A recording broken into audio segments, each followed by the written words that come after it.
हम अमृत स्वरूप परमात्मा के चिंतन में है, वो हर समय अमृत बेला, बेला माने समय होता है, अमृत समय है। कौन सा समय? जिससे हमारी चित्तवृत्ति परमात्मा में जुड़ी, और जिस समय हमारी चित्तवृत्ति संसार में जुड़ी तो संसार क्या है? मृत लोक, मृत्यु लोक, ये सब मृत समय जा रहा है और वो अमृत समय जा रहा है। जो लोकवत कहा गया है ब्रह्म मुहूर्त, उसे अमृत बेला गुरुवाणी जी में मानो कहा गया। अगर उस समय हम नहीं जग पाते हैं किसी कारणवश, कार्यवश, तो हम जब जगें तब हम वो अपनी दिनचर्या पूरी करें, नाम जप करें, गुरुवाणी का पाठ करें। क्योंकि देखो, व्यवहार में संसार में कार्यरत हो, कभी ऐसा भी हो सकता है कि पूरी रात आपकी ड्यूटी हो, पूरी रात आपके कार्य हो, तो फिर हमको भजन छूट जाएगा, हमारा जीवन भजन विमुख हो जाएगा। तो नहीं, हम सो के जब जगेंगे तब हमारी अमृत वेला होगी, हम उसी समय भजन करेंगे, गुरुवाणी का पाठ करेंगे, उसी समय हम ध्यान करेंगे। समझ रहे ना? हम लौकिक समय को अमृत वेला से ना जोड़ें। अभी लौकिक समय को अमृत वेला से जोड़ेंगे तो अरुचि हो जाएगी। नहीं, हमारा वही समय अमृत है जो परमेश्वर से वाहे गुरु से जुड़ा है। गुरुवाणी से जो समय जुड़ गया, जो क्षण जुड़ गया, वो अमृत हो गया। वेला माने समय, अमृत समय। अमृत समय वही है जिस समय हमारा चित्त परमात्मा में जुड़ गया, वाहे गुरु में जुड़ गया। लौकिक रीति के अनुसार 4 बजे को ब्रह्म मुहूर्त को अमृत वेला कहते हैं, लेकिन उस समय किसी कारणवश बहुत से ऐसे लोग हैं जो नाइट ड्यूटी करते हैं, उस समय सोते हो सकते हैं, तो जब वो जगें तब वो अमृत वेला का कार्य कर ले। नाम जब नहीं तो वैसे ही छूट रहा है, और वो भजन करेंगे नहीं तो जीवन विमुख चला जाएगा ना जी। शिवानंद योगाचार्य जी, सतना, एमपी से। राधे राधे। मैं 80-84 में संत बना,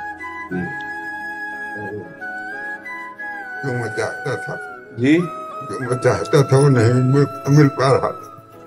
1 साल से आपका नाम जप किया, कहते तुम मुझे मिल गया, अब मैं आपके पूरे तरह से शरणागत रहने का। बड़ी कृपा है कि आप जो है इतने लंबे समय से जो अनुभव नहीं कर पा रहे, 1 वर्ष में नाम के प्रति चले, तो ये हमारा जो हम बोलते हैं अपने जीवन का अनुभव बोलते हैं कि जो जिस मार्ग में हम चले, हम कोई ऐसा नहीं कि प्रवचन करता हूँ, जो जिस मार्ग में चले उसका जो अनुभव है उसी को बोलते हैं। अब जो पकड़ लिया, अब आप संत हो, आपने पकड़ लिया, तो 1 साल में उस बात को समझ पाए आप। हाँ, उस बात, बस आप चलो, जैसे रह रहे हो ऐसे ही रहो।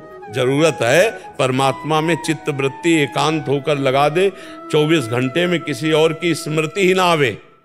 और तदाकार भाव इसी में कहते हैं कि ब्रह्म भाव को, भगवत भाव को प्राप्त हो जाए, शरीर भाव खत्म हो जाए, जीवन मुक्त हो गया। और आशा डांगी जी, लखनऊ से। श्री हरिवंश महाराज जी, गुरुजी, क्या श्राद्ध कर्म के अतिरिक्त कोई और भी ऐसा कार्य है जिससे करने से पितृ प्रसन्न होंगे, उनकी कृपा दृष्टि प्राप्त? देखो, श्राद्ध कर्म से तो उनका पोषण होता है। जैसे हम यहाँ से पिंडदान करते हैं, पितृ तर्पण करते हैं, तो वो जल और वो वस्तु उनको पोषण देती है, लेकिन प्रसन्नता नहीं। प्रसन्नता तो भजन करने से होती है। जितना हम भगवान का नाम जप करके और अपने पितरों को देंगे, उतना उनकी उन्नति होगी। ये लड्डू और पिंडदान और जल से पितरों का पोषण होता है, पितरों की उन्नति होती धर्मानुष्ठान से। भागवत का पाठ करवा दिया, गोपाल शास्त्र नाम का पाठ करवा दिया, खूब नाम कीर्तन किया, नाम जप किया और वो पितरों के दिया, इससे उनकी उन्नति होगी। खोया के लड्डू और तिल और पानी, इनसे उनका पोषण होगा। जो हम देवताओं को, पितरों को अर्पित करते हैं, वही उनको प्राप्त होगा। तो ये पोषण की वस्तु है, इससे उनकी उन्नति नहीं होगी। वो अगर वो पितृलोक से परमात्म लोक में जाना है तो उसके लिए ये अनुष्ठान काम करेंगे। भागवती का अनुष्ठान वो अपने पितरों को दिए जाते हैं, जिससे उनका परम मंगल होता है। समझ पा रहे आप?